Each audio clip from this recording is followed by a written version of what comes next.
ചെറിയ ശബ്ദത്തിൽ കേൾക്കുന്നതാണ് നല്ലത്.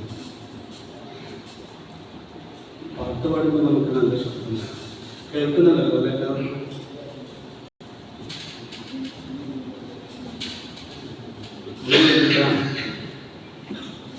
ഗുരു എല്ലാം പതുക്കെ ചെയ്താവാം, ചെറുതായിട്ട് ചെയ്താവാം. ഒരു വളരെ ചെറുതാണ്.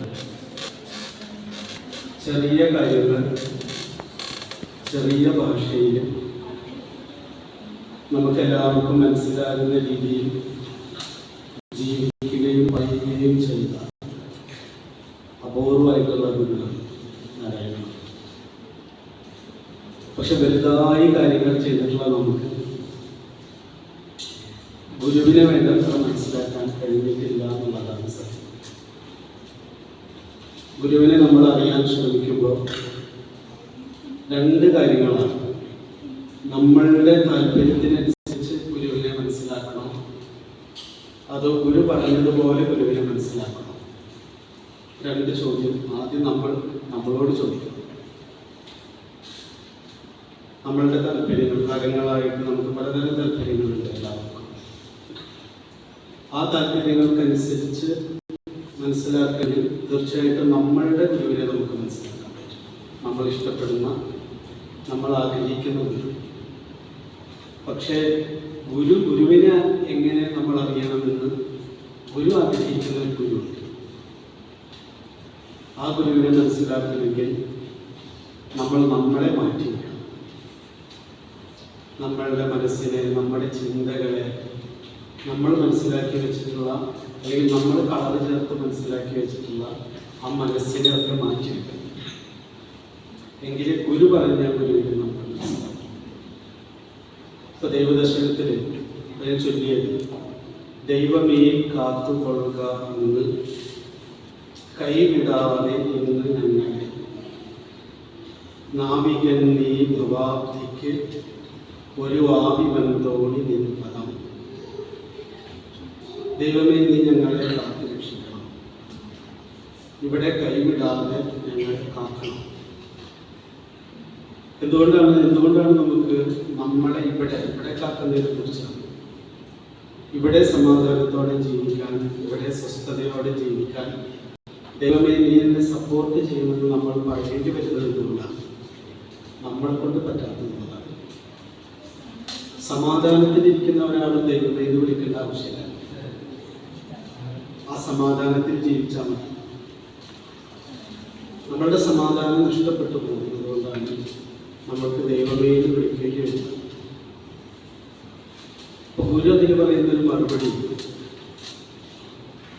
നമ്മൾ അസ്വസ്ഥത അനുഭവിക്കാനുള്ള കാരണം നാവിക സ്ഥാനത്ത് നമ്മൾ ഇരിക്കുന്നതുകൊണ്ടാണ്. നമ്മളുടെ ജീവിതത്തിന്റെ മുഴുവൻ നാവിക സ്ഥാനത്ത് വെച്ചിട്ടുള്ള ഓരോരുത്തരും അവരവരെയാണ്. നമ്മളെപ്പോഴും പറയാം, ഞാൻ പറയും നിങ്ങളനുസരിച്ചാൽ മതി. എല്ലാവരോടും പറയും.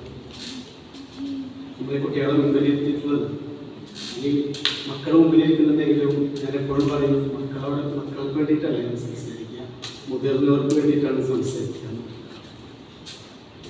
കാരണം നമ്മളിങ്ങനെ ഒരു കുഞ്ഞായി ബാല്യവും കൗമാരവും അങ്ങനെയൊക്കെ ചെയ്തിട്ട് നമ്മളിങ്ങനെ വളർന്നു വരുമ്പോൾ സത്യത്തിൽ വളരുന്നത് നമ്മളുടെ അഹങ്കാരം. നമ്മൾക്ക് പ്രായം കൊണ്ട്, പണം കൊണ്ട്, പ്രശസ്തി കൊണ്ടൊക്കെ നമ്മൾ വലുതാകുമ്പോൾ പിന്നെ നമ്മൾ തീരുമാനിക്കുന്നതാണ് നമുക്കറിയാം. ജീവിതത്തിൻ്റെ എല്ലാ തീരുമാനവും ഞാൻ എടുക്കും, ബാക്കിയുള്ളവർ മുഴുവൻ അത് കേട്ട് എൻ്റെ കൂടെ കഴിക്കാൻ മതി. അങ്ങനെ ജീവിച്ചിട്ട് ഇന്ന് വരെ ഒരാൾക്ക് സമാധാനം കാര്യമില്ല. ജയിച്ചിട്ടുണ്ട്, എല്ലാം നമ്മൾ നേടിയിട്ടുണ്ട്. പണം നേടിയിട്ടുണ്ട്, വലിയ വീട് വെച്ചിട്ടുണ്ട്, സ്വത്തുണ്ടായിട്ടുണ്ട്, ഒക്കെ ഉണ്ടാവും. പക്ഷെ ഉറക്കം കെട്ടാൽ രണ്ടും കൊണ്ട് തിരിഞ്ഞു വാങ്ങി കിടക്കേണ്ടി വരാം. അതെന്തുകൊണ്ടാണ്? ഗുരുവിന് പറയുന്നത്, നാവിക സ്ഥാനത്ത് നമ്മൾ ജീവിതത്തിൻ്റെ എല്ലാ ഘട്ടങ്ങളിലും നമ്മളുടെ ജീവിതത്തിൻ്റെ നാവികനായിട്ടിരിക്കുന്നത് നമ്മളാണ്. നമ്മളുടെ മനസ്സാണ്, നമ്മളുടെ ചിന്തയാണ്. ഭവാബ്ദി എന്ന് പറഞ്ഞാൽ, ഭവസാഗരം എന്ന് പറഞ്ഞാൽ നമ്മുടെ ജീവിതം തന്നെയാണ്. നമ്മൾ വിചാരിക്കുന്നത് പോലെ നമ്മളുടെ ബുദ്ധി ഉപയോഗിച്ച്, നമ്മളുടെ മനസ്സുപയോഗിച്ച്, നമ്മളുടെ കഴിവ് ഉപയോഗിച്ച് മാത്രം നമുക്ക് സമാധാനം ജീവിക്കാൻ പറ്റില്ല. പക്ഷെ നമ്മളുടെ കഴിവുകൾ നമ്മൾ ഉപയോഗിക്കണം. പക്ഷെ അതുകൊണ്ട് മാത്രം നമുക്ക് സമാധാനം കിട്ടില്ല. കാരണം നമുക്ക് ഗുരുവിൻ്റെ സഹായം ആവശ്യമാണ്, ഗുരുക്കന്മാരുടെ സഹായം ആവശ്യമാണ്, ദൈവത്തിൻ്റെ സഹായം ആവശ്യമാണ്. ഒരു വെളിച്ചം കൂടി നമ്മളുടെ കൂടെ ഉണ്ടാകണം. നമ്മളിവിടെ ഭൂമിയിൽ ജനിച്ചു വീഴുന്നത്, നമ്മൾ മരിക്കുന്നത് വരെ നമ്മളുടെ ഉറക്കത്തിലും അത് സംസാരിക്കുന്നു. നമ്മൾ ഉണർന്നിരിക്കുമ്പോഴും സ്വപ്നം കാണുമ്പോഴും ഉറങ്ങുമ്പോഴൊക്കെ കൃത്യമായിട്ട് പ്രാണനം നടക്കുന്നുണ്ട്, ശ്വാസോച്ഛ്വാസം നടക്കുന്നുണ്ട്. ഒരിക്കലും അതിന് തടസ്സം വന്നിട്ടില്ല. നമ്മളുടെ വായിൽ കൃത്യമായിട്ട് ഉമിനീര് വരുന്നുണ്ട്. ഞാൻ സംസാരിക്കുമ്പോൾ എൻ്റെ നാമൊന്നും പല്ലിൻ്റെ ഇടയിൽ പെടുന്നില്ല. കറക്റ്റായിട്ട് ഇമ വെട്ടുന്നുണ്ട്. ഞാൻ കഴിക്കുന്ന ഭക്ഷണം കൃത്യമായിട്ട് ദഹിക്കുന്നുണ്ട്. എൻ്റെ ശരീരത്തിൻ്റെ എല്ലാ പ്രവർത്തനങ്ങളും കൃത്യമായിട്ട് നടക്കുന്നുണ്ട്. നമ്മൾ ഉറങ്ങാൻ കിടക്കുമ്പോൾ നമ്മളെല്ലാവരും എത്ര മണിക്ക് ഉറങ്ങും എന്ന് ചോദിച്ചാൽ ചിലർക്ക് ഞാൻ 12 മണിക്ക് ഉറങ്ങും, 10 മണിക്ക് ഉറങ്ങും എന്നൊക്കെ പറയും. നമ്മൾ 10 മണിക്കും 12 മണിക്കും കിടക്കുക മാത്രമേ ചെയ്യുന്നു, ഉറങ്ങില്ല. എപ്പോഴാണ് ഉറങ്ങുന്നത് നമുക്ക് ആർക്കും അറിയില്ല. അപ്പം നമ്മൾ എത്ര മണിക്ക് ഉറങ്ങുന്ന ഒരാളോട് നമ്മളോട് ചോദിച്ചാൽ നമ്മൾ ഒരിക്കലും പറയരുത് ഞാൻ 10 മണിക്ക് ഉറങ്ങുന്നു, 10 മണിക്ക് ഞാൻ കിടക്കുന്നേ പറയാം. നമ്മൾ വിചാരിച്ചാൽ നമുക്ക് ഉറങ്ങാൻ പറ്റില്ല, നമുക്ക് കിടന്നു കൊടുക്കാൻ പറ്റും. നമ്മളിങ്ങനെ നീണ്ടു വന്ന് കിടക്കുമ്പോൾ ഏതോ ഒരു സമയത്ത് ഉറക്കം നമ്മളെ വന്ന് നമ്മൾ പോലും അറിയാതെ ഉറങ്ങിക്കുക. പക്ഷെ നമ്മൾ ഉറങ്ങുന്നു എന്നാണ് നമ്മൾ പറയുക. ആരാണ് നമ്മളെ ഉറക്കുന്നത്? അലാറം വെച്ച് എഴുന്നേൽക്കാൻ പറ്റും, പക്ഷെ അലാറം വെച്ച് ഉറങ്ങാൻ പറ്റും. നമ്മളുടെ ഹൃദയം പിടിപ്പിക്കാൻ പറ്റില്ല. ഞാൻ സംസാരിക്കുമ്പോൾ കൃത്യമായിട്ട് എൻ്റെ വായ വരണ്ടു പോകാതിരിക്കാൻ ഉമിനീര് കൊണ്ടുവരാൻ പറ്റില്ല. ഇമ കൃത്യമായിട്ട് വെട്ടുന്നുണ്ട്. ജനിച്ച അമ്മയുടെ ഗർഭപാത്രത്തിൽ നിന്ന് പുറത്ത് വീണ സമയം മുതൽ ശ്വാസം എൻ്റെ കൂടെയുണ്ട്.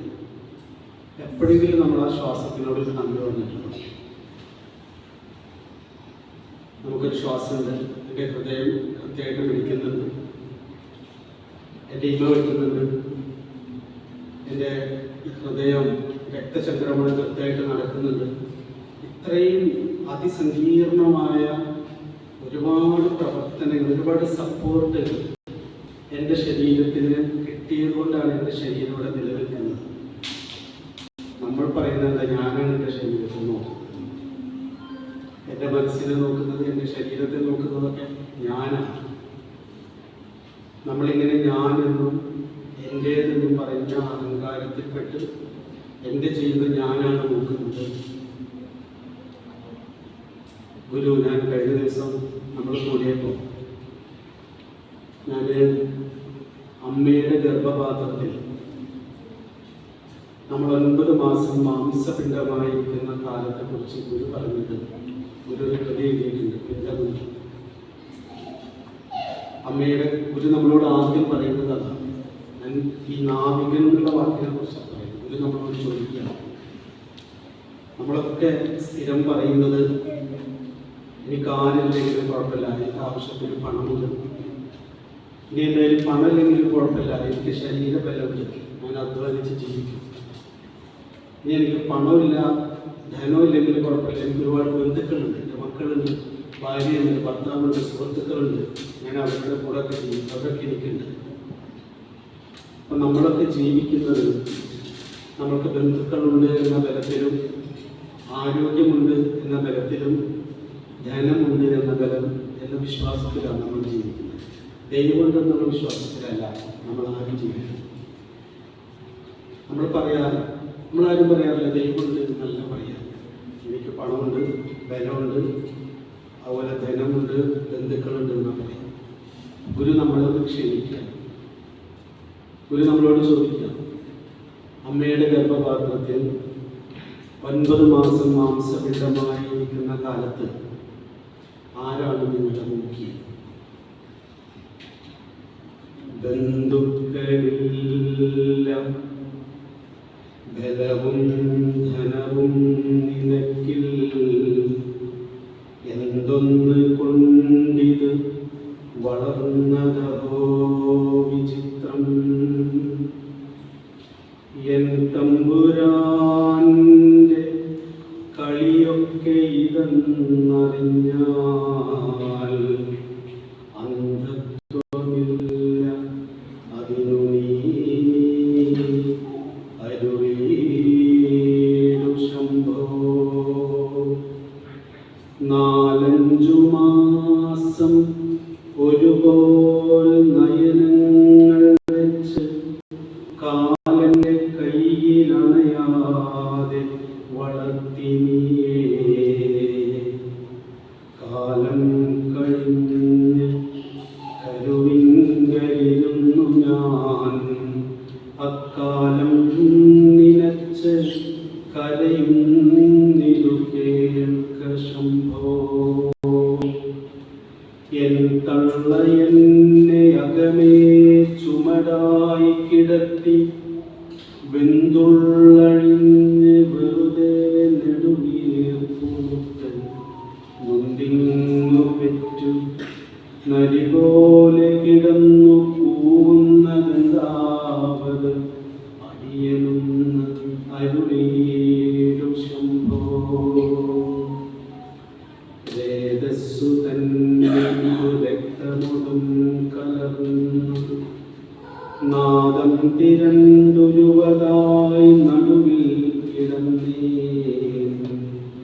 മാതാവുമില്ല അവിടെ ഒന്നു, പിതാവുമില്ല, എൻ താതൻ വളർത്തിയവനാണ് ഇവനും ശംഭോ.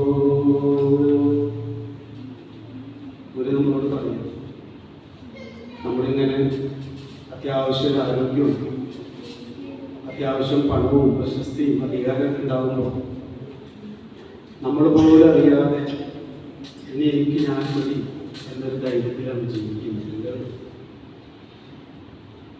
ഗുരു നമ്മളോട് പറയുകയാണ്, അമ്മയുടെ ഗർഭപാത്രത്തിൽ 9 മാസം മാംസപിണ്ഡമായിരിക്കുന്ന കാലത്ത് എൻ്റെ കയ്യിൽ 5 പൈസ കഴിഞ്ഞില്ല, ഒരു ബന്ധുക്കളും അച്ഛനും ഒരു അമ്മയുമില്ല. അമ്മ നിസ്സഹായമാണ്. അമ്മയ്ക്ക് ഗർഭം ധരിക്കുക എന്നല്ലാതെ ഒന്നും ചെയ്യാൻ പറ്റില്ല. അത്ര സങ്കീർണമായ, ഏത് സമയത്തും മരിച്ചു പോകാവുന്ന തരത്തിലാണ് നമ്മുടെ ഗർഭപാത്രത്തിൽ നമ്മൾ വളരുന്നത്. അന്ന് ഏതോ ഒരു കരുണ, ഒരു കരുതൽ നമ്മളുടെ കൂടെ സംരക്ഷിച്ചുണ്ടായിരുന്നത് കൊണ്ടാണ് നമ്മളൊക്കെ അമ്മയുടെ ഗർഭപാത്രത്തിൽ നിന്ന് പുറത്തേക്ക് വന്നത്. എപ്പോഴെങ്കിലും നമ്മളത് ആലോചിച്ചിട്ടുണ്ടെന്നാണ് അല്ലെങ്കിൽ ആ ആലോചനയ്ക്ക് പറയുന്ന പേരാണ് പ്രാർത്ഥന. ദിവസവും 2 നേരമെങ്കിലും നമ്മളത് ആലോചിക്കുമ്പോഴേ നമ്മൾ പ്രാർത്ഥിക്കുന്നവരാവുള്ളൂ, നമ്മൾ ഗുരുവിനെ അറിയുന്നവരാവും. ഗുരുവിനെ അറിയുക എന്ന് പറഞ്ഞാൽ നമ്മൾ കാണാതെ പോകുന്നതിലേക്ക്, കേൾക്കാതെ പോകുന്നതിലേക്ക്, വേണ്ടത്ര ശ്രദ്ധിക്കാതെ പോകുന്നതിലേക്കൊക്കെ കണ്ണായും കാതായും വാക്കായും നമ്മളെ കൊണ്ടുപോകുന്നതാണ് ഗുരു. നമ്മളങ്ങനെ ചിന്തിച്ചില്ല. അപ്പോൾ നമ്മളോട് ഗുരു പറയുകയാണ്, നമ്മൾക്ക് ഇത്രമാത്രം അസ്വസ്ഥത ഉണ്ടാവാനുള്ള പ്രധാന കാരണം നമ്മൾ അറിയേണ്ടതിനെ അറിയാത്തതാണ്. പ്രധാന കാര്യം അറിയാനും അറിയിക്കാനുമാണ്, വാദിക്കാനും ജയിക്കാനുമല്ല, അറിയാനും അറിയിക്കാനാണെന്ന് എന്താണ് അറിയേണ്ടത്? ഞാൻ കൊറോണ വന്നിട്ട് വളരെ സീരിയസ് ആയിട്ട് ICUവിലായി, ന്യൂമോണിയ ബാധിച്ച് ഡോക്ടർമാർ പറഞ്ഞു 3 ദിവസത്തിൽ കൂടുതൽ ജീവിക്കില്ല, അറിയിക്കേണ്ടവരെ അറിയിച്ചു. ഞാൻ ഈ രാവിലെ നല്ല എണീറ്റിട്ട് ഒരു നടന്ന ക്ഷീണം 3 മണിക്കൂർ 5 പല്ല് തേക്കുക എന്ന് പറഞ്ഞു കഴിഞ്ഞാൽ ഹിമാലയത്തിൽ ചെന്ന പോലെ. അങ്ങനെ ഞാൻ ടോയ്ലറ്റിൽ പോയി പല്ല് തേച്ച് ബെഡിൽ വന്നിരിക്കുമ്പോൾ ക്ഷീണിച്ച് തളർന്നു വീഴും. പിന്നെ ഒരു 3 മണിക്കൂർ കഴിഞ്ഞിട്ടാണ് വീണ്ടും കുറച്ചൊരു ആരോഗ്യം കിട്ടുക. അപ്പം ഞാൻ അവിടെ നിന്ന് ആലോചിച്ചു, നമ്മൾ ഓടുന്നു, ചാടുന്നു, എന്തൊക്കെ ചെയ്യുന്നു, എത്രമാത്രം ഊർജം നമ്മുടെ ശരീരത്തിൽ ഉള്ളതുകൊണ്ടാണ് നമുക്ക് ഇതൊക്കെ ചെയ്യാൻ പറ്റുന്നത്. നമ്മൾ എപ്പോഴെങ്കിലും എനിക്ക് കാഴ്ചയുള്ളതിന്, എനിക്ക് ചെവി കേൾക്കുന്നതിന്, എനിക്ക് നടക്കാൻ പറ്റുന്നതിന്, ഞാൻ ശ്വാസോച്ഛ്വാസം ചെയ്യുന്നതിന് ഞാൻ നന്ദി പറഞ്ഞിട്ടുണ്ടോ? ഒരു ഗ്രാറ്റിറ്റ്യൂഡ് നമുക്ക് എപ്പോഴെങ്കിലും നമ്മുടെ ജീവിതത്തിനോട് ഉണ്ടായിട്ടുണ്ടോ? കാരണം നമ്മളെപ്പോഴും ഇല്ലാത്തതിന് കൊതിച്ചുകൊണ്ടിരിക്കുന്നവരാണ്, ഇല്ലാത്തതോർത്ത് ദുഃഖിച്ചുകൊണ്ടിരിക്കുന്നവരാണ്. പ്രാർത്ഥന എന്ന് പറഞ്ഞാൽ ഇല്ലാത്തത് ഉണ്ടാക്കാൻ വേണ്ടിയുള്ള അർത്ഥനയല്ല പ്രാർത്ഥന. ഒരു 2ാമത്തെ ശ്ലോകത്തിൽ പറയുന്നത്, ഞാനത് പറഞ്ഞിട്ട് ആദ്യത്തിലേക്ക് വരാം. അന്നവസ്ത്രാദി മുട്ടാതെ തന്നു രക്ഷിച്ചു ഞങ്ങളെ,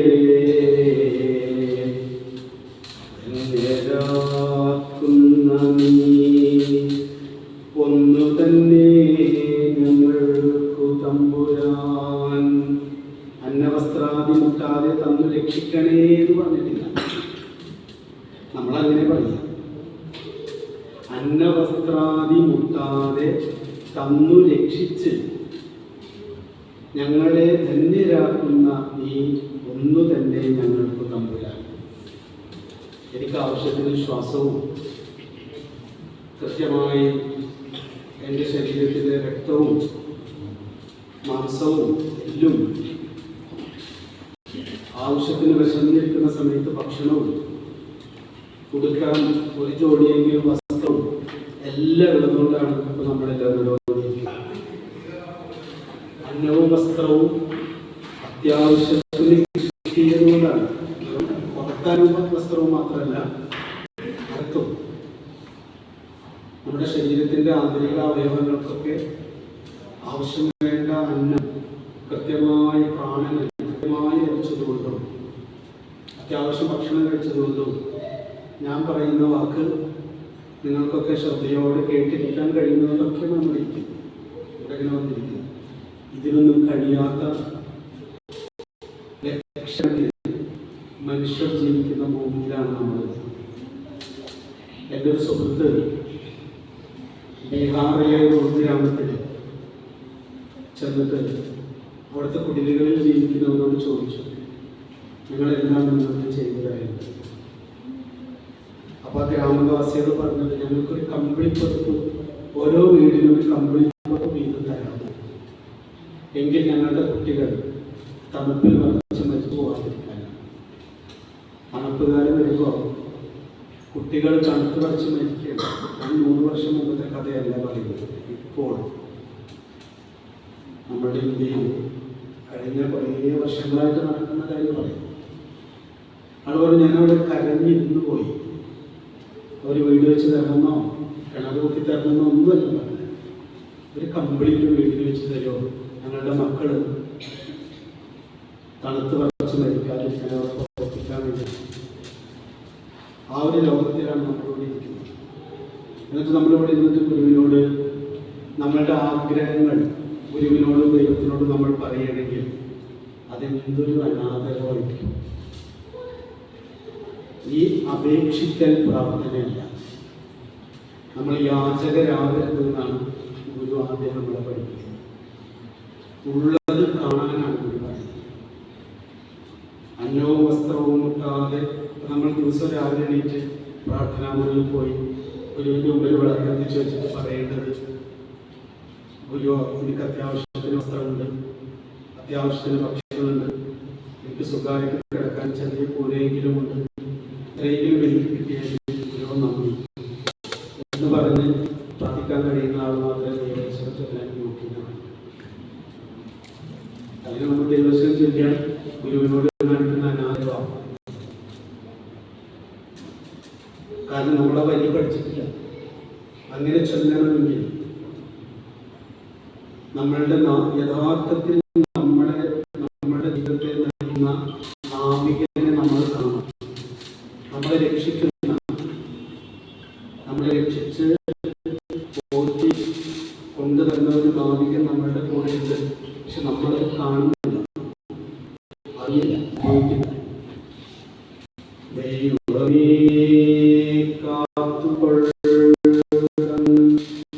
കാരണം ഇപ്പൊ ഞാനാണ് എന്നെ ഭരിക്കുന്നത്. ഞാൻ എന്നെ മാത്രമേ കാണുന്നുള്ളൂ. എൻ്റെ ഇഷ്ടങ്ങളെ, എൻ്റെ ആഗ്രഹങ്ങളെ, എൻ്റെ താല്പര്യങ്ങളെ മാത്രം കാണുന്നത് കൊണ്ടാണ് എനിക്ക് ഇത്രയും ദുഃഖം ഉണ്ടാകുന്നത്. നമ്മളെപ്പോഴെങ്കിലും അപ്പുറത്തിരിക്കുന്നവരെ കുറിച്ച് ആലോചിക്കാറില്ല.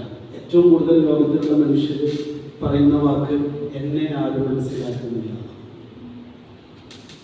എന്നെ ഇവിടെ ആരും മനസ്സിലാക്കുന്നില്ല. എൻ്റെ മക്കൾ മനസ്സിലാക്കുന്നില്ല, എൻ്റെ ഭാര്യ മനസ്സിലാക്കുന്നില്ല, ഭർത്താവ് മനസ്സിലാക്കുന്നില്ല, എന്നെ മനസ്സിലാക്കുന്നില്ല എന്ന് പറഞ്ഞാൽ എല്ലാവരും കഴിയുന്നത്. ഞാൻ അവരെ എല്ലാം മനസ്സിലാക്കാൻ ശ്രമിക്കുന്നുണ്ടോ എന്ന് ചോദിക്കുന്നവർ വളരെ കുറവാണ്. അങ്ങനെ ചോദിക്കുമ്പോഴാണ് നമ്മൾ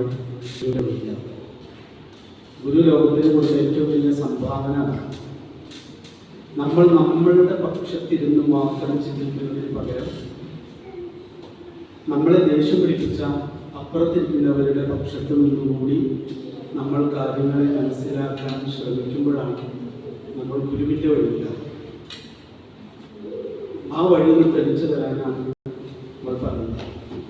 ആ വഴി എന്താണ്? ഇപ്പം നമ്മൾ നാവിക സ്ഥാനത്ത് ഗുരുവിനെ വെക്കണമെന്ന് പറയുമ്പോൾ, അല്ലെങ്കിൽ ദൈവത്തെ വെക്കണമെന്ന് പറയുമ്പോൾ നമ്മൾ ഗണപതി എല്ലാം വെക്കണം. ഗണപതി എന്നോടൊരു കുട്ടി വന്നിട്ട് ചോദിച്ചു, ഷൗക്കത്ത് മാമ, എനിക്ക് എൻ്റെ അമ്മയുടെ ദൈവങ്ങളായിട്ട് കാണുമ്പോൾ ഭയങ്കര പ്രശ്നമാണ്. ചോദിച്ചാൽ എന്താണ്? ഈ മനുഷ്യന്റെ ശരീരത്തിൽ ആണത്തിനെ വെച്ചിട്ട് അതിനെ ആരാധിക്കാൻ എനിക്ക് മനസ്സിലാവും. അതിന് പിന്നിലെങ്കിലും അർത്ഥം അല്ലെങ്കിൽ മനുഷ്യന്റെ മുകളിലേക്ക്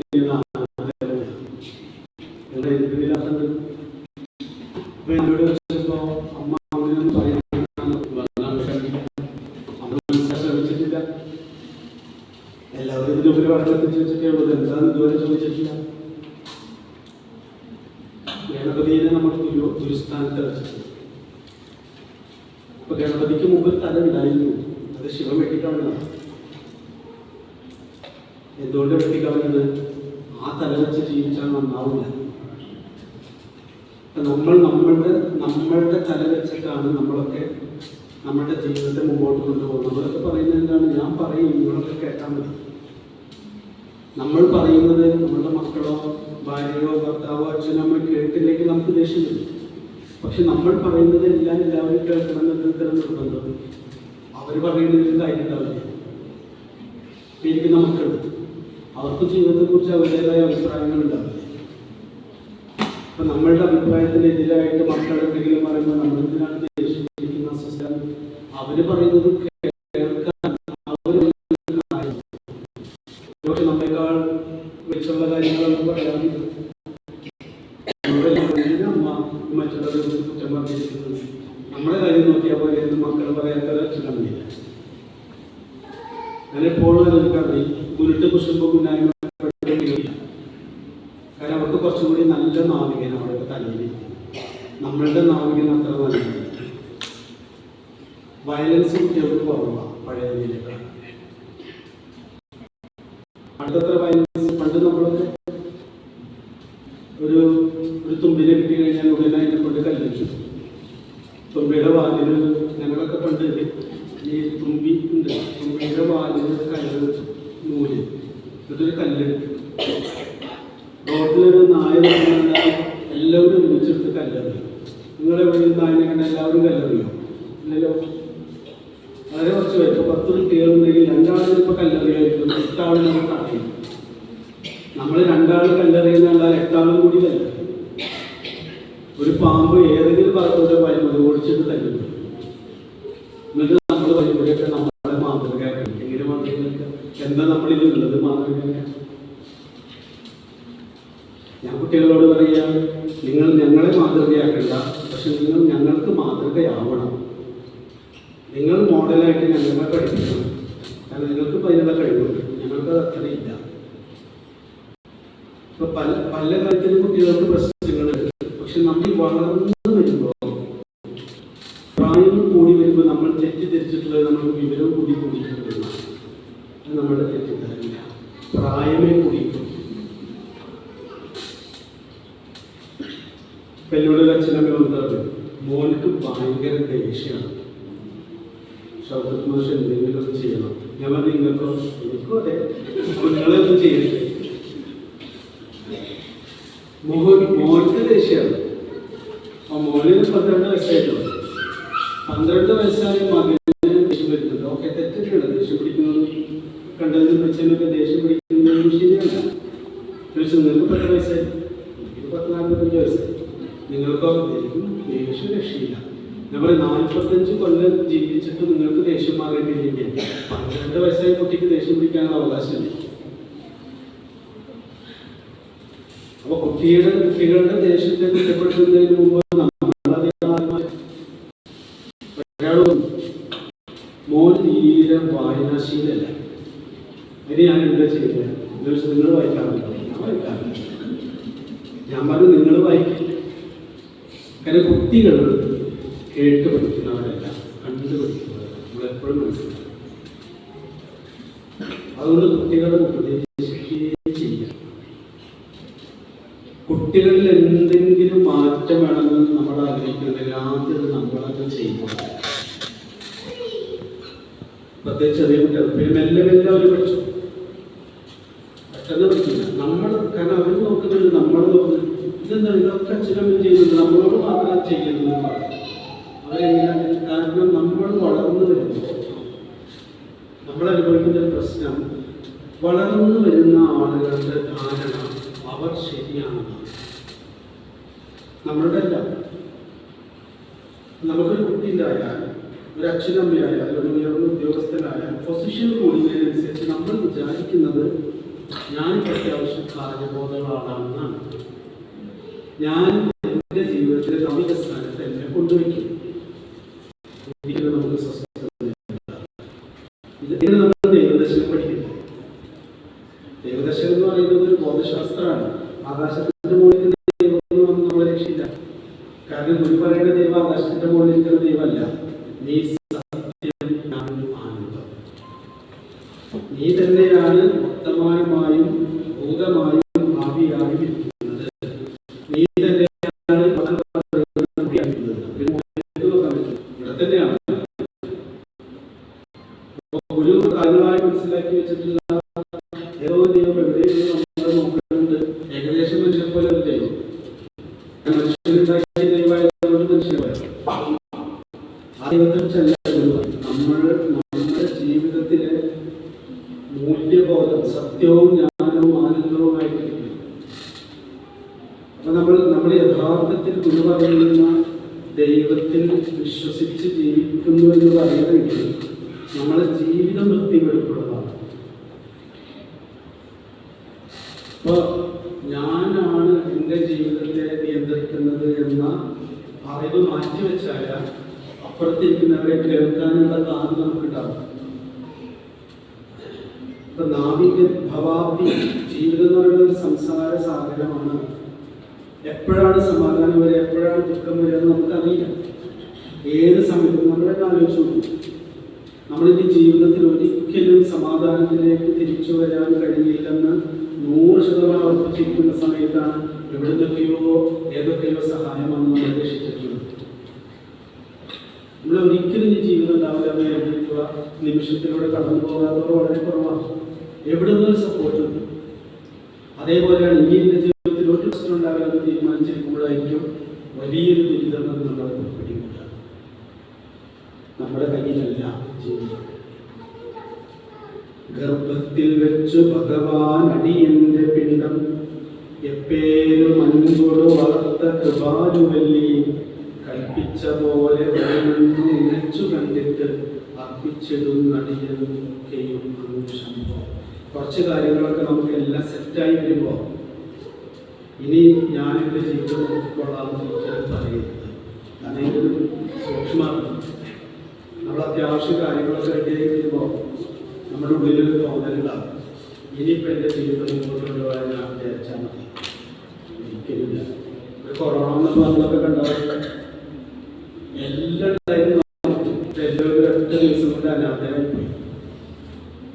അത്രയേ ഉള്ളൂ. നാളെയും വരാവുന്ന ഈ നിമിഷം ഇവിടെ നമ്മൾ ഈ ക്ലാസ് കഴിഞ്ഞ് പുറത്തിറങ്ങുമ്പോൾ വരാവുന്നൊരു കാര്യങ്ങളാണ്. നമ്മളുടെ കയ്യിൽ ഇപ്പോൾ നമ്മൾ സുരക്ഷിതരായിട്ടിരിക്കുന്നുവെന്ന് വിശ്വസിക്കുന്ന ഒന്നും ഒരു രീതിയിലും നമ്മുടെ ജീവിതത്തിൽ ഒരു പ്രയോജനവും ചെയ്യാത്ത രീതിയിലുള്ള ഒരു ജീവിതം ഏത് നിമിഷം നമ്മുടെ മുന്നിൽ വരാം. അതുകൊണ്ട് ജീവിതം എന്ന് പറയുന്ന ഒരു നിശ്ചയമില്ലാത്ത, നമുക്കൊരു പിടിതരാത്ത, അവിടെ ഞാനെൻ്റെ അഹങ്കാരം വെച്ച് നടക്കാതെ ആ ദൈവത്തിൻ്റെ പ്രത്യേകത ഞാൻ നേരത്തെ പറഞ്ഞ ഗണപതി അത് നമ്മുടെ തലവെട്ടി കളഞ്ഞിട്ട് അവിടെ വേറൊരു ഫിറ്റ് ചെയ്യണം. അത് ഗണപതിയുടെ തല. എന്താണ് തലയുടെ പ്രത്യേകത? അതിനൊരു ഗുരു എന്ന് പറയും. ഞാൻ പണ്ട് ഗുരുവിൻ്റെ അടുത്ത് ദിവസം പോയി നമസ്കരിക്കും. ഗുരുവിദ്യയുടെ കൂടെ പോകുമ്പോൾ ആൾക്കാർ പോയി നമസ്കരിക്കും. അപ്പോൾ ഗുരു എന്നോട് ചോദിക്കും, താൻ എന്തിനാണ് ദിവസം വന്ന് എഗ്രിമെൻറ്റിൽ ഒപ്പുവെക്കുന്നത്? താനെൻ്റെ കാലിൽ തലയിട്ട് വരുമ്പോൾ എനിക്ക് പേടിയാണ്. കാരണം എൻ്റെ കാലിൽ നീരാണ്. താൻ തല കൊണ്ടുവന്ന് അവിടെ തൊടിപ്പിക്കുമ്പോൾ എനിക്ക് ഭയങ്കര വേദനയാണ്. അവിടെ താൻ എന്നെ നമസ്കരിക്കാൻ വരുമ്പോൾ പേടിക്കാണ്. ഞാനിത് പരമാവധി നമുക്ക് അനുഗ്രഹം കൊണ്ട് കിട്ടുന്നതാണ് എൻ്റെ വിചാരം. ഗുരു പറഞ്ഞു, നീ നിന്റെ തല എൻ്റെ കാലിൽ കൊണ്ടുവന്ന് വയ്ക്കുമ്പോൾ എത്ര ശരീരമുണ്ട്?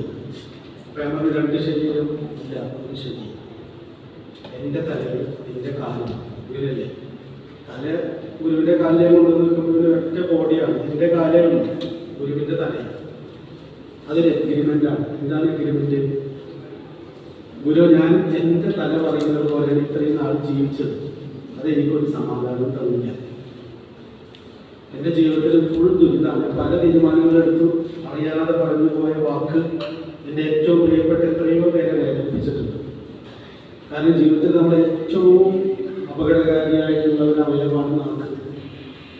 നമ്മൾ ദേഷ്യം പിടിച്ച് പറയുന്ന വാക്ക് നമ്മുടെ മക്കളെ, ഭാര്യയെ, ഭർത്താവിനെ, സുഹൃത്തുക്കളെ എത്ര പേരെയാണ് വിഷമിപ്പിച്ചിട്ടുണ്ടാവുക. നമുക്ക് തന്നെ എത്രയോ പ്രാവശ്യം തോന്നിയിട്ടുണ്ട് അത് പറയണ്ടായിരുന്നു, അങ്ങനെ ചെയ്യണ്ടായിരുന്നു, അങ്ങനെ തോന്നാത്ത ആരുമില്ല. അപ്പൊ നമ്മളുടെ തലയെ നമ്മൾ അധികം വിശ്വസിക്കരുത്. നമ്മളുടെ തല പറയുന്ന പോലെ ജീവിതം ജീവിച്ച് നല്ല സമാധാനം നമുക്ക് അനുഭവിക്കാൻ പറ്റിയിട്ടില്ല. കുടുംബത്തിൽ തന്നെ സമാധാനം ഉണ്ടാവില്ല. നമ്മൾ കാരണം, വീട്ടിലെ ഏതെങ്കിലും ഒരാൾ കാരണം ഓരോ ദിവസം കുടുംബത്തിൽ കിടപ്പുണ്ടാകും. ഗുരുവിൻ്റെ ഫോട്ടോക്കൊന്നും അവിടെ കുറവില്ലല്ലോ. ഒരിക്കന്മാരും ദൈവങ്ങളും ഇഷ്ടംപോലെ ഉണ്ട്. എന്നിട്ട് എന്താണ് നമ്മളുടെ കുടുംബത്തിൽ 5 ആൾ ഒരുമിച്ച് ജീവിക്കുന്ന ഒരു വീട്ടിൽ തുടർച്ചയായിട്ട് സമാധാനമില്ലാതെ പോകുന്നത്, നമ്മൾ നിയന്ത്രണം വിട്ടു പോകുന്നത്. കാരണം നമ്മളുടെ തല വെച്ചിട്ടാണ് എല്ലാം ചെയ്യുന്നത്. അപ്പം എൻ്റെ തല പറയുന്നത് പോലെ ഞാൻ ജീവിച്ചാൽ എനിക്ക് സമാധാനം കിട്ടണമെങ്കിൽ എനിക്ക് വഴി അറിയുന്നില്ല. എന്താ ചെയ്തത് പിടികിട്ടുന്നില്ല. അപ്പോൾ ഞാൻ സമീപിക്കുന്ന ഒരു ഗുരുവിൻ്റെ ഗുരു, ഞാൻ എൻ്റെ തല വെച്ച് ജീവിച്ചു നോക്കി സ്വസ്ഥത കിട്ടുന്നില്ല. എൻ്റെ തല എന്താ പറയുന്നത്? എൻ്റെ തല നൂറ്റാണ്ടുകളായിട്ട് എന്നോട് പറയുന്നത് പണവും പ്രശസ്തിയും അധികാരവും ഉണ്ടായാൽ സമാധാനം ഉണ്ടാവുക. അങ്ങനെ നമ്മളത് മാത്രം, അതൊക്കെ നമുക്ക് വേണം, അത് മാത്രം മതി സമാധാനത്തിൽ നിന്നാണ് എൻ്റെ തല പറയുന്നത്. എന്നിട്ട് നമുക്ക് സമാധാനം ഉണ്ടായിരുന്നു, ഒരിക്കലും ഉണ്ടാവുന്നില്ല. അങ്ങനെയാണെങ്കിൽ ഇതൊന്നും ഇല്ലാത്ത പണമോ ധനമോ ബന്ധുക്കളോ ഇതൊന്നുമില്ലാതെ തെരുവിലൂടെ അലഞ്ഞു നടന്നിരുന്ന ഒരു ഗുരുവാണ്. ഇതൊന്നുമില്ല. അപ്പോൾ ഗുരുവിന് സമാധാനം ഉണ്ടായത് എന്തുകൊണ്ടാണ്? ഇതൊന്നും ഇല്ലാതെ സമാധാനം ഉണ്ടായിട്ടുണ്ടെങ്കിൽ ഒരു കാരണം ഉണ്ടാവില്ല. അപ്പോൾ നമ്മൾ ഗുരുവിൻ്റെ അടുത്തേക്ക് ചെന്നു. ഇത് ഗുരുവിനോട് പറയുമ്പോൾ എൻ്റെ തല കൊണ്ട് ജീവിച്ച് എനിക്ക് മടുത്തു, എല്ലാറ്റിനും ഞാൻ തീരുമാനിക്കും എന്ന് പറഞ്ഞ് ജീവിച്ചിട്ട് എനിക്ക് സമാധാനം ഉണ്ടാവുന്നില്ല. ഗുരുവർക്ക് തല വെട്ടിക്കളയും. എൻ്റെ തല വെട്ടില്ല. ഗുരുവിനെ നമസ്കരിക്കുക എന്ന് പറഞ്ഞാൽ ഇപ്പോൾ നമ്മൾ ഗുരുവിൻ്റെ അടുത്ത് പോയിട്ട് വിളക്ക് കത്തിച്ച് വെച്ചിട്ട് ഗുരുവിൻ്റെ മുമ്പിൽ നിൽക്കുമ്പോൾ അതൊരു എഗ്രിമെൻ്റ് ആണ്. എന്താണ് എഗ്രിമെൻ്റ്? നമ്മൾ തലകൾ ചെയ്യാൻ നിൽക്കുകയാണ്. നീ എൻ്റെ തല ഞാൻ മാറ്റി വയ്ക്കുകയാണ്, ഗുരുവിൻ്റെ തല ഞാൻ എടുക്കുകയാണ്, ഗുരു പറയുന്നത് പോലെ ഞാൻ ജീവിക്കാം. ആ എഗ്രിമെൻ്റ് ഒപ്പുവെക്കുകയാണ്. അല്ലാതെ നമ്മളവിടെ പോയിട്ടിട്ട് ഗുരുവിൻ്റെ ഒന്നും കിട്ടാൻ പോകുന്നില്ല.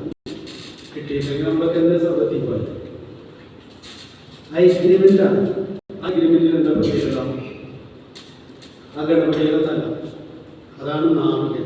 നമ്മൾ നാവികനായി ജീവിച്ച് നമുക്ക് സമാധാനം കിട്ടാതെ ആവുമ്പോഴാണ് നമ്മൾ വളരെ പീസ്ഫുള്ളായി ഒരു പ്രശ്നമില്ലാതെ രാവും പകലൊക്കെ നല്ല കാമായി സ്വസ്ഥമായിട്ടാണ് ജീവിക്കുന്നതിലൂടെ ഇരിക്കേണ്ട ആവശ്യമില്ല. എന്തൊക്കെയോ പ്രശ്നങ്ങൾ നമ്മൾ എവിടെയൊക്കെയോ അനുഭവിക്കുന്നുണ്ട്, എവിടെയൊക്കെയോ നമ്മൾക്ക് തിരുത്തലുകൾ ആവശ്യമുണ്ട്. അതിനു വേണ്ടിയിട്ടാണ് നമ്മളിതിനെ നമുക്ക് കൂടുന്നത്. അപ്പം എന്താണ് തിരുത്തൽ? ആ തിരുത്തൽ ആദ്യത്തെ തിരുത്തൽ നമ്മൾ നമ്മളോട് വരുത്തേണ്ടത് ഞാനാണ് ശരി, ഞാൻ മാത്രമാണ് ശരി എന്ന് എപ്പോഴും പറഞ്ഞുകൊണ്ടിരിക്കുന്ന മനസ്സിനോട് നമ്മൾ പറയണം, ഓക്കെ നീ പറയുന്നത് ശരി ഉണ്ടായിരിക്കും, പക്ഷെ അപ്പുറത്തിരിക്കുന്നവരൊന്ന് കേൾക്കും, മക്കൾ പറയുന്നതൊന്ന് കേൾക്കും, ഭാര്യ പറയുന്നത് കേൾക്കും, ഭർത്താവ് പറയുന്നത് കേൾക്കും, വയസ്സായവർ പറയുന്നത് കേൾക്കും. എന്നാൽ നിങ്ങൾ തന്നെ ഞാൻ പറയുന്നത് ഞാൻ ചിന്തിക്കുന്നത്, ഞാൻ പറയുന്നത്, ഞാൻ പ്രവർത്തിക്കുന്നത് മാത്രമാണ് ശരി എന്ന നിർബന്ധമില്ല. അത് വെട്ടാൻ ആ ഗുരുവിന്റെ തലയ്ക്ക് പറയുന്ന പേരാണ് ഗണപതി. ഞാൻ ഈ കുട്ടിയോട് പറഞ്ഞു കൊടുത്തത് കാരണം അവർ കുട്ടികളല്ല, നമ്മളെ പോലെ പഠിമാരല്ല, നമ്മളാര് പറഞ്ഞാലും വിശ്വസിക്കും. ഞാൻ കാലങ്ങളായിട്ട് കാലത്തിൽ പോയി നമസ്കരിക്കുന്നു, ഒരിക്കലും ചോദിച്ചിട്ടില്ലല്ലോ എന്തിനാണ് ഈ നമസ്കരിക്കുന്നത്. പക്ഷെ പെട്ട കുട്ടികൾ ചോദിക്കാൻ തുടങ്ങി, നാളെ ചോദിക്കുന്നതോട് ഈ കാലത്തിൽ പോയി നമസ്കരിക്കുന്നത് ചക്കാലത്തിൽ ഗുരുക്കന്മാരുടെ കാലത്തിൽ വരുന്നുണ്ടോ? അന്ന് ഗുരുക്കന്മാരുടെ കാലത്ത് നമസ്കരിച്ചിട്ടുണ്ടെങ്കിൽ കിട്ടിയിരുന്നെങ്കിൽ ഈ നമസ്കരിച്ചവരൊക്കെ നല്ല സ്വസ്ഥരായിട്ട് ജീവിക്കണമായിരുന്നല്ലോ. നമ്മളുടെ ഗുരുപരമ്പരകളിലെ ഓരോ പ്രവൃത്തിക്ക് പിന്നിലും ഒരു അറിവുണ്ട്. പറയാനും അറിയിക്കാനൊന്നും ഇവിടെ വിവേകം താനേ വരില്ല. യജ്ഞിക്കണം, ധാരാളം വായിക്കണം, അറിയണം. കാരണം വിവേകം തന്നെ വരില്ല. കാരണം എന്താ? മനുഷ്യൻ എന്ന് പറയുന്നത് ഫോളോ ചെയ്യുന്ന ജീവിയാണ്, ചിന്തിക്കുന്ന ജീവിയല്ല. നിങ്ങൾ ഭാവിയിൽ പഠിക്കേണ്ടതാണ്. ചിന്തിക്കുക എന്ന് പറയുന്നത് ഒരു ബ്രെയിനിന്റെ ഏഡഡ് എബിലിറ്റിയാണ്. നമുക്ക് ദേഷ്യം പിടിക്കാൻ ആർക്കെങ്കിലും കഷ്ടപ്പെടേണ്ടി വരാം, ദേഷ്യം പിടിക്കാൻ യത്നിക്കേണ്ടി വന്ന ആരെങ്കിലും ഉണ്ടോ? ഇല്ല, അത് നാച്ചുറലാണ്. ചിന്തിക്കുന്ന ഒരാൾ ദേഷ്യം പിടിക്കില്ല. ചിന്ത വർക്ക് ചെയ്യാത്തോണ്ടാണ് നമ്മൾ ദേഷ്യം പിടിക്കുന്നത്. നമ്മൾ ചിന്തിച്ചിട്ട് പറയുന്ന അപ്പൊ പൊട്ടിത്തെറിക്കുണ്ടായി, ചിന്തിച്ച ഉടനെ പറയാം, അങ്ങനെ പറയാം. ആ രാവിലെ തന്നെ എണീറ്റിട്ട് ഞാൻ എന്തൊക്കെയാണോ പറയുന്നത്, നമ്മളെന്നെ തലക്കടിച്ചിട്ടാ പറയാം. കാരണം തല അത്ര ശരിയല്ലാന്ന് നമുക്കറിയാം. നമ്മൾ ഇടയ്ക്കിടയ്ക്ക് തലക്കടിക്കേണ്ടി വരുന്നത് എന്തുകൊണ്ടാണ്? നമ്മുടെ തല പറയുന്ന പോലെ ജീവിച്ചിട്ട് നമ്മളെന്നെ ക്ഷീണിച്ചു. മനുഷ്യനെ ഏറ്റവും കൂടുതൽ കഷ്ടപ്പെടുന്ന എന്തിനാണെന്നല്ലോ, നമുക്ക് ഏറ്റവും സ്നേഹമുള്ളവരെ സ്നേഹിക്കാൻ, ശത്രുവിനെ സ്നേഹിക്കാനല്ല. ഏറ്റവും സ്നേഹമുള്ളൊരു ഭാര്യനെ, ഭർത്താവിനെ, മക്കളെ നേരെ ചൊവ്വ സ്നേഹിക്കാൻ നമ്മളെ കൊണ്ട് പറ്റുന്നില്ല. ഇടയ്ക്കിടയ്ക്ക് പിടികിട്ടു. ഒരു ചെറിയ കാര്യമാണ്, ചട്ടിയിൽ ഇത്തിരി എരി കൂടിയാൽ മതി, ചായയിൽ ഇത്തിരി പഞ്ചാര കൂടിയാൽ മതി, കുറഞ്ഞാൽ മതി, അന്നത്തെ ദിവസങ്ങളിലൊക്കെ കുറയായിട്ട് മേടിക്കും. നമ്മൾ ജീവിതത്തിൽ അധ്വാനിക്കുന്നതും കഷ്ടപ്പെടുന്നതൊക്കെ കുടുംബം, ലോക സമാധാനം ഉണ്ടാകാൻ വേണ്ടിയിട്ടില്ല, ലോകത്തിലുണ്ടാകും. ഏറ്റവും ചുരുങ്ങിയത് ഭാര്യയും ഭർത്താവും മക്കളും ആ കുറച്ച് പേര് സ്വസ്ഥമായിട്ടിരിക്കാൻ വേണ്ടി അത് വീട്ടിലിരിക്കുന്നു, പണം ഉണ്ടാക്കുന്നു, ഒക്കെ ചെയ്യുന്നു. പക്ഷെ ചായയിൽ പഞ്ചാര പറഞ്ഞാൽ അന്നത്തെ ദിവസം മുഴുവൻ കുടുംബം നരകമില്ല. ഇത് കുഞ്ഞു കുഞ്ഞു കാര്യങ്ങളാണ്. അത് ഭാര്യയായാലും ഭർത്താവായാലും ആരായാലും ചെറിയ കാര്യങ്ങൾക്കാണ് നമ്മൾ ആ കുടുംബാന്തരീക്ഷത്തെ മുഴുവൻ അവിശ്വാസം. എന്തുകൊണ്ടാണ്? നമ്മൾ ചിന്തിക്കുന്നവരല്ല എന്നുള്ളതുകൊണ്ടാണ്. നമ്മൾ പ്രവർത്തിക്കുന്നത്, അടിസ്ഥാനപരമായി പ്രവർത്തിക്കുന്നത് നമ്മുടെ താല്പര്യത്തിൻ്റെ കൂടെ നിൽക്കുന്നവരോട് മാത്രമേ നമുക്ക് സ്നേഹമുള്ളൂ. അത് ഭാര്യയായാലും ഭർത്താവായാലും മക്കളായാലും നമ്മളുടെ താല്പര്യത്തിനും നമ്മളുടെ ഇഷ്ടത്തിനും എതിരെ എന്ത് പറഞ്ഞാലും നമുക്ക് ദേഷ്യം. ഇതിൽ നിന്ന് നമ്മൾ എന്താ മനസ്സിലാക്കുന്നത്? ഇത് മനസ്സിലാക്കുന്നത് നമ്മളുടെ തല അത്ര പോരാ. ഇത് നമ്മൾ ഉണ്ടാക്കിയതല്ല. അങ്ങനെയാണ് നമ്മളുടെ തല അങ്ങനെ ആയിപ്പോയി. നമ്മൾ പറയല്ലേ തലവിധി, അത് സത്യമായൊരു വാക്കാണ്. നമ്മുടെ തല വെച്ചുകൊണ്ട് നമ്മൾ ജീവിച്ചാൽ നമുക്ക് സമാധാനം കിട്ടുന്നില്ല. ഇത് തിരിച്ചറിയുന്ന ആൾക്ക് പറയുന്ന പേരാണ് ശിഷ്യൻ. നമ്മൾ അവസാനം നമ്മൾ പോയി തല കൊണ്ട് വെച്ചുകൊടുക്കുകയാണ്. എന്നിട്ട് പറയണം, ഈ തല കൊണ്ട് ഞാൻ ക്ഷീണിച്ചു, എനിക്കും സമാധാനം കൊടുക്കാൻ പറ്റുന്നില്ല, എൻ്റെ കൂടെ ജീവിക്കുന്നവർക്കും സമാധാനം കൊടുക്കാൻ പറ്റും. അവിടെ ഈ തല ഞാൻ ഒരു അങ്ങയുടെ മുമ്പിൽ സമർപ്പിക്കുന്നു. ഞങ്ങളുടെ തല വെച്ച് ഞാനൊന്ന് ജീവിച്ചു നോക്കാം. അതാണ് ഈ തല വിളിച്ചത്. കാരണം പണ്ട് അടിമകളും ഉടമകളുടെ മുമ്പിൽ തല വിളിച്ചെന്ന് പറഞ്ഞിട്ട് കാര്യമില്ല. ഇതിനൊന്നും മനസ്സിലാക്കാം. ആ തലയ്ക്ക് എന്താ പ്രത്യേകത? തുമ്പിക്കൈ, മൂക്കൈ, ആ ഗുരുവിന്റെ ആനയുടെ മുമ്പിൽ നമ്മൾ എന്തെങ്കിലും കൊണ്ടിട്ട് കൊടുക്കുന്നില്ല. നമ്മൾ കുറേ ഭക്ഷണം സാധനങ്ങളിൽ വെച്ച് കുറേ കരിമ്പ്, കുറേ ഉപ്പ്, കുറേ കല്ല്, കുറേ മണ്ണ്, കുറേ മാംസം, ഇങ്ങനെ കുറേ സാധനങ്ങൾ വെച്ചിട്ട് നമ്മളവിടേക്ക് ഒരു ആനക്കുഞ്ഞിനെ വിട്ടാൽ ആനക്കുഞ്ഞ് എന്താ ചെയ്യുക? തുമ്പിക്കൈ കൊണ്ട് പോയിട്ട് തപ്പി അതിനാവശ്യമുള്ള ഉപ്പ് കഴിക്കും, കരിമ്പ് കഴിക്കും, അതിന് കൃത്യമായ ആവശ്യമായിട്ട് കഴിക്കും. ഒരു സിംഹക്കുഞ്ഞിനെ വിട്ടാൽ സിംഹക്കുഞ്ഞ് പോയി മണത്ത് അതിനാവശ്യമുള്ള മാംസം കഴിക്കും. ഒരു മനുഷ്യക്കുഞ്ഞിനെ വിട്ടാൽ എന്താ ചെയ്യാം? എന്താന്ന് പറയുക ചെയ്യാം? ആദ്യം കിട്ടിയത് പറയും. അത് കല്ലാണെങ്കിൽ കല്ല്, മലമാണെങ്കിൽ മല. ലോകത്തെ ഏതെങ്കിലും ഒരു ജീവി കുട്ടി കല്ല് നിന്ന് നോക്കിയിട്ട് പിന്നാലെ നടക്കുന്നുണ്ട്. കല്ല് മുഴുവൻ കല്ല്. എന്തുകൊണ്ടാണ്? നമുക്ക് മറ്റ് ജീവികളെ പോലെ എന്ത് ഭക്ഷിക്കണം എന്ന ഒരു ഇൻബിൽറ്റ് സോഫ്റ്റ്വെയർ ഇല്ല. ലേൺ ചെയ്യണം, പഠിച്ചെടുക്കണം. അതുകൊണ്ടാണ് നമ്മളിപ്പോഴും ഭക്ഷണം കഴിച്ച് രോഗിയാവുന്ന ഏക ജീവി മനുഷ്യനാണ്.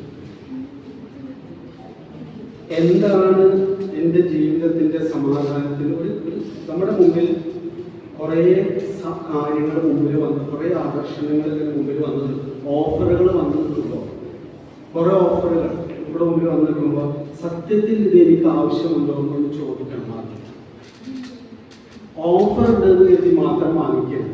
അതാണ് ഗുരുവിൻ്റെ അറിവ്. സിമ്പിളായിട്ടുള്ള കാര്യമാണ്. നമ്മൾ എപ്പോഴും ഏതൊരു കാര്യം തീരുമാനമെടുക്കുന്നതിന് മുമ്പ്, പെട്ടെന്ന് എടുത്ത് സ്വന്തമാക്കുന്നതിന് മുമ്പ്, ഇത് എനിക്ക് ആവശ്യമുള്ളതാണോ, എൻ്റെ ശരീരത്തിൻ്റെ വയറിന് ആവശ്യമുള്ളതാണോ ഈ ഭക്ഷണം? ലോകത്തിൽ ഒരു ജീവിയും വിശക്കാതെ ഭക്ഷണം കഴിക്കാറില്ല. ലോകത്തൊരു ജീവിയും ആവശ്യത്തിന് കൂടുതൽ ഭക്ഷണം കഴിക്കില്ല. പക്ഷെ നമ്മളോ? അപ്പൊ ഗുരുവിന്റെ തല പറ്റിയെന്ന് പറഞ്ഞാൽ നമുക്ക് സമാധാനം ഉണ്ടാകുന്ന ആദ്യത്തെ സ്റ്റെപ്പ് വയറ്റിൽ നിന്നാണ് തുടങ്ങുന്നത്. അന്നം ബ്രഹ്മേതി വെച്ചാന്ന് പറയാം. അന്നത്തിൽ നിന്നാണ് തുടങ്ങുന്നത്. അപ്പൊ നമ്മൾ ഗുരുവിനെ നമ്മൾ ഒരു ഗുരുവായിട്ട് സ്വീകരിക്കുകയാണെങ്കിൽ ആദ്യത്തെ സ്റ്റെപ്പ് അന്നമാണ്. അന്നവസ്ത്രാദി മുട്ടാതെ തന്നു രക്ഷിച്ചു എന്നാണ് പറയുന്നത്. അപ്പൊ ഫസ്റ്റ് സമാധാനത്തിലേക്കുള്ള സ്റ്റെപ്പ് എന്താണ്? ആദ്യം നമ്മൾ അറിയേണ്ടത്, നമ്മളൊക്കെ ഭക്ഷണം കഴിക്കുക, ഭക്ഷണത്തിന്റെ കാര്യം മാത്രമാണ്. കമ്പനി കൊടുക്കാൻ ഭക്ഷണം കഴിക്കും, TV കാണാൻ ഭക്ഷണം കഴിക്കും, ബോറടിച്ച ഭക്ഷണം കഴിക്കും, ഭക്ഷണം കണ്ടാ ഭക്ഷണം കഴിക്കും. വേണ്ടെന്നൊക്കെ പറഞ്ഞിട്ടായിക്കൊണ്ട് ഏതെങ്കിലും ഉപരിക്കും, പിന്നെ കഴിച്ചു കൊടുക്കുന്നത് നമ്മളെല്ലാം അറിയില്ല. ഇങ്ങനെ കമ്പനി കൊടുക്കാൻ, ബോറടിക്കുമ്പോൾ TV കാണാൻ അനാവശ്യമായി കഴിക്കുന്ന ഭക്ഷണങ്ങൾ കുറച്ചുകൊണ്ടുവരികയും എൻ്റെ ശരീരത്തിന് ആവശ്യമുള്ള അന്നം ഞാനിനി കഴിക്കുകയുള്ളൂ എന്ന് തീരുമാനിക്കുകയും ചെയ്യുന്ന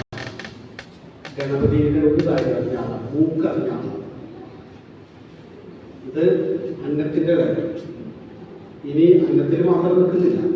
ചെവി, നിങ്ങൾ ഗണപതിയുടെ ചെവി ശ്രദ്ധിച്ചിട്ടില്ലേ? ഭയങ്കര വ്യക്തിയ ചെവി. ചെവിയിലൂടെ നമ്മുടെ പഞ്ചേന്ദ്രിയങ്ങളിലൂടെ അറിയേണ്ട കാര്യമാണ്. ഈ അന്നം തേടുന്ന ആന പോയിട്ട് അന്നങ്ങൾ സെലക്ട് ചെയ്തിട്ട് ആവശ്യമുള്ളത് എടുക്കുന്നത് പോലെ തന്നെ നമ്മുടെ ചെവി എന്ന് പറയുന്നത് വായ പോലെയാണ്. നമ്മൾ വായയിലൂടെ ഭക്ഷണം കഴിച്ച് നമ്മൾ വയറ്റിൽ ആരോഗ്യമുള്ള ഭക്ഷണം കഴിച്ചാൽ നമുക്ക് നല്ല സമാധാനമുണ്ടാകും. കൂടുതൽ ഭക്ഷണം കഴിച്ചാൽ നമ്മൾ അസ്വസ്ഥരാകും, കുറവ് ഭക്ഷണം കഴിച്ചാൽ അസ്വസ്ഥരാകും. ഈ വയറ് പോലെ തന്നെ ആണ് ചെവിയിലൂടെ നമ്മൾ കേൾക്കുന്ന വാക്കുകൾ. നമ്മളൊരു ദിവസം മറ്റുള്ളവരെ കുറ്റം പറയുകയും മോശമായ വാക്കുകളാണ് നമ്മൾ ചെവിയിലൂടെ കേൾക്കുന്നതെങ്കിൽ നമ്മളുടെ അബോധത്തിൽ അത് പോയി കിടക്കും. അത് ജീർണിച്ച ഭക്ഷണമായിട്ട് മാറും. അപ്പം നമ്മൾ ഏറ്റവും കൂടുതൽ ശ്രദ്ധിക്കേണ്ട രണ്ട് അവയവം, നമ്മൾ സമാധാനത്തോടെ ജീവിക്കാൻ ശ്രദ്ധിക്കേണ്ട രണ്ട് അവയവം നാക്കും ചെവിയുമാണ്. നമ്മൾ നാക്ക് കൊണ്ട് കഴിക്കുന്ന, വായിലൂടെ കഴിക്കുന്ന ഭക്ഷണം മാത്രമല്ല, നാക്ക് കൊണ്ട് പറയുന്ന വാക്കും ചെവി കൊണ്ട് കേൾക്കുന്ന വാക്കും പരമാവധി നമുക്ക് പൂർണ്ണമായിട്ട് നന്മ പറയാനോ പൂർണ്ണമായിട്ട് നല്ലത് കേൾക്കാനോ പറ്റില്ല. നമുക്ക് ഗോസിപ്പ് പറയാതിരിക്കാൻ പറ്റില്ല, മറ്റുള്ളവരെ പറ്റി പറയാതിരിക്കാൻ പറ്റില്ല. പക്ഷെ കുറച്ചു ആ കുറച്ച് കൊണ്ടുവരാനൊരു ട്രെയിനിങ് ആണ്. നമ്മൾ ഗണപതിയുടെ മുമ്പിൽ ചെന്ന് പറയുന്നത് അതാണ്. ഒരു കയ്യിൽ കൂപ്പിട്ട് പറയുന്നത്, ഗണപതി ഇന്നെങ്കിലും പെട്ടെന്ന് എടുത്തു ചാടി കണ്ടതൊക്കെ വാരി വെച്ച് തിന്നുന്നത് എനിക്ക് കുറയ്ക്കാൻ പറ്റണേ, നാട്ടുകാരെ മുഴുവൻ കുറ്റം പറയുന്നതൊന്ന് കുറയ്ക്കാൻ പറ്റണേ, എല്ലാ മോശം കാര്യങ്ങളും എൻ്റെ ചെവിയിലൂടെ കേൾക്കുന്നത് നിർത്തണേ. ഇങ്ങനെ നമ്മൾ അകത്താക്കുന്ന അന്നങ്ങളൊക്കെ വിവേചിച്ചറിഞ്ഞ എനിക്ക് ഗുണമുള്ളത് മാത്രമേ ഞാൻ ഉള്ളിലേക്ക് എടുക്കൂ, അല്ലാത്തത് ഞാൻ എടുക്കില്ല എന്ന് പറയുന്ന അറിവാണ് ഈ മൂക്ക് നമ്മളോട് പറയുന്നത്. പണ്ട് ഗുരുനിത്യയെ കാണാൻ വേണ്ടി 70-ാം പിറന്നാളിന് കൈതപ്രവും സമാധാനം കൂടി ഗുരുവിൻ്റെ അടുത്ത് ഗുരുവിൻ്റെ 70-ാം പിറന്നാൾ ഗുരുനിത്യയെ. അപ്പോൾ കൈതപ്രം മുതലി അദ്ദേഹം വലിയൊരു ശ്ലോകം ചൊല്ലി ഗുരുവിനെ പ്രകീർത്തിച്ചു.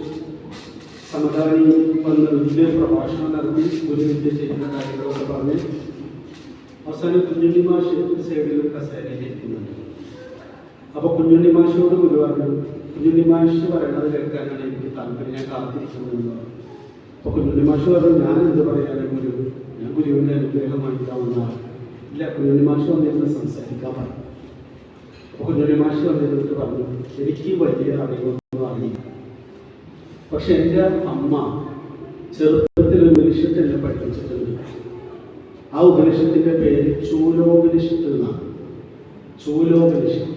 അപ്പം അങ്ങനെ ഒരു ഉപനിഷത്താണ് കേട്ടിട്ടില്ല. അപ്പം എൻ്റെ അമ്മ പറഞ്ഞു, മോനെ, നീ നിന്റെ ജീവിതകാലം മുഴുവൻ ഒരു ചൂലായിട്ട് നടക്കണം. ലോകത്ത് എവിടെ ആരൊക്കെ നല്ലത് പറഞ്ഞിട്ടുണ്ടോ അതൊക്കെ ആ ചൂല് കൊണ്ട് അടിച്ചകത്താണ്. ഇവിടെ ആരൊക്കെ പറഞ്ഞിട്ടുണ്ടെങ്കിൽ അത് ഏത് മതക്കാർ, ഏത് രാഷ്ട്രീയക്കാർ, ഏത് ദർശനമൊന്നുമില്ല, എവിടെ ആരൊക്കെ നല്ലത് പറഞ്ഞിട്ടുണ്ടോ അതെല്ലാം അടിച്ച് അകത്താക്കണം. നിന്റെ ഉള്ളിൽ നിന്നും പുറത്തു നിന്നും മോശമായ കാര്യങ്ങൾ എപ്പോഴൊക്കെ കേൾക്കേണ്ടി വരുന്നോ അപ്പം തന്നെ അത് അടിച്ച് പുറത്താക്കണം. ഉള്ളിൽ വെക്കുകയാണ്, അതവിടെ അജീർണം ബാധിച്ചു കഴിയും. കേൾക്കാതിരിക്കാൻ പറ്റില്ല. നമ്മുടെ ഉള്ളിൽ നിന്ന് നമുക്ക് അമർഷം വരും. നമ്മുടെ ഉള്ളിൽ നിന്ന് ദേഷ്യവും വെറുപ്പൊക്കെ പൊന്തി വരുമ്പോൾ ഉടനെ അതിനെ അടിച്ച് പുറത്ത് കളയണം.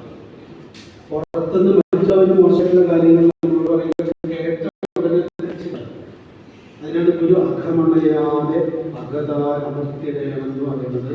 അതാണ് അഖിലരും ആത്മസുഖത്തിനായി പ്രയത്നം സകലവും സദാ ചെയ്യുന്നു. ജഗതിയിൽ ഈ മതം ഏകമെന്ന് ചിന്തിച്ച് അകമണയാതെ അകതാരമർത്തിടേണം. നമ്മുടെ ഉള്ളിൽ ഈ വിഷാണ് പാപം, അകം. അതിങ്ങനെ ഉള്ളിൽ പൊന്തി വരുമ്പോൾ ഉടനെ അടിച്ചവിടെ അമർത്തിയേക്കണം. ഇങ്ങനെ പുറത്തുനിന്ന് വരുന്നതും അകത്തുനിന്ന് വരുന്നതായിട്ടുള്ള നമ്മൾക്ക് അസ്വസ്ഥത ഉണ്ടാക്കുന്ന തിന്മകളെ മുഴുവൻ അടിച്ച് പുറത്താക്കുകയും നല്ലത് നിരന്തരം കേൾക്കാനും കാണാനും അറിയാനും ശ്രമിക്കുകയും ചെയ്യുന്ന ഒരു ചൂലോപനിഷത്തായിട്ട് നമുക്ക് മാറണം എന്നുള്ളതാണ് ഈ ഗണപതിയുടെ മുന്നിട്ട് നമ്മൾ പറയുന്നത്. ചെറിയ അറിവല്ല, ഒരു അറിവാണ്. എന്നാൽ ചെവി നോക്കൂ, വലിയ വലിയ ചെവിയാണ്. ഈ ഭാരതീയ ഋഷിമാരുടെ പറയുന്നത് കേൾക്കുക എന്ന് പറഞ്ഞാൽ ശ്രവണം, മനനം, നിധിധ്യാസനം. ഇത് മൂന്നും ചേർന്നാലാണ് കേൾവി. ഇപ്പോൾ ഞാൻ പറയുന്നത് നിങ്ങളോട് കേൾക്കുന്നുണ്ട്. ഞാൻ പറയുന്നത് മുഴുവൻ ഞാനും കേൾക്കുന്നുണ്ട്, നിങ്ങളും കേൾക്കുന്നുണ്ട്. ഇത് വെറും കേൾവിയാണ്, ചെറിയ ചെവിയാണ്. നമ്മളിത് കേൾക്കുന്നു, പുറത്തിറങ്ങി വണ്ടിയിൽ കേൾക്കുന്നു, മാറും, ഉറപ്പായിട്ട് മാറും. സിനിമ ആണെന്നാ പറയാം, ഉള്ളിലൊന്നും നിൽക്കില്ല. അപ്പോൾ ഗണപതി നമ്മളോട് പറയുന്നത് ഈ ചെവിയായിട്ടാണ് നമ്മളിത് നിരന്തരം കേൾക്കണമെങ്കിൽ ഒരു കാര്യമില്ല, വലിയ ചെവി വേണം. എന്താണ് വലിയ ചെവിയുടെ പ്രത്യേകത? ഇപ്പം നമ്മളിവിടെ പറഞ്ഞ കാര്യങ്ങൾ കുറച്ച് സമയം നിന്ന് ഇല്ലാതായി പോകുന്നുള്ളതാണ് ബ്രെയിനിന്റെ സ്വഭാവം. പക്ഷെ നമ്മളത് കളയരുത്. ആ കേട്ടതിനെ ഇവിടുന്ന് പോകുമ്പോഴും ഉള്ളിൽ നിന്ന് കളയാതെ അതിനെക്കുറിച്ച് വിചിന്തനം ചെയ്യണം. അതിങ്ങനെ ഞാൻ ഈ പറയുന്നത് കേട്ടുകൊണ്ടിരിക്കുന്ന ഏതെങ്കിലും ഒരു പോയിന്റ് ഓരോരുത്തർക്കും സ്ട്രൈക്ക് ചെയ്യുകയും എനിക്കും സ്ട്രൈക്ക് ചെയ്യും. ഏതെങ്കിലും ഒരു പോയിന്റ് ഇനി അവിടെ ഞാൻ ശ്രദ്ധിക്കണം, അങ്ങനെ തോന്നിയത് വിടരുന്നില്ല. അത് നിരന്തരം പറഞ്ഞ് ഉറപ്പിക്കണം. അത് പ്രാക്ടീസ് ചെയ്യണം. അതിനൊരു നിത്യാസനം എന്ന് പറയും. വെറുതെ കേട്ടാൽ പോരാ, കേട്ടത് മനസ്സിനോട് നിരന്തരം പറഞ്ഞ് ഉറപ്പിക്കുകയും അത് നമ്മളുടെ ജീവിതത്തിൽ പ്രാക്ടീസ് ചെയ്യുകയും ചെയ്താൽ മാത്രമേ ശരിയായ ശ്രവണമാവുള്ളൂ. അതാണ് വലിയ ചെവി. പക്ഷെ കണ്ടു വളരെ ചെറുതാണ്. ഗണപതിയുടെ കണ്ടു ചിന്തിച്ചത് ഇതാണ് ഗുരുവിന്റെ തല. ഞാൻ ദൈവദശയിലെ ആദ്യത്തെ ശ്ലോകത്തിന്റെ അർത്ഥമാണ് പറയുന്നത്. ദൈവമേ കാത്തുകൊള്ളുകന്ന് കൈവിടാതിങ്ങു ഞങ്ങളെ,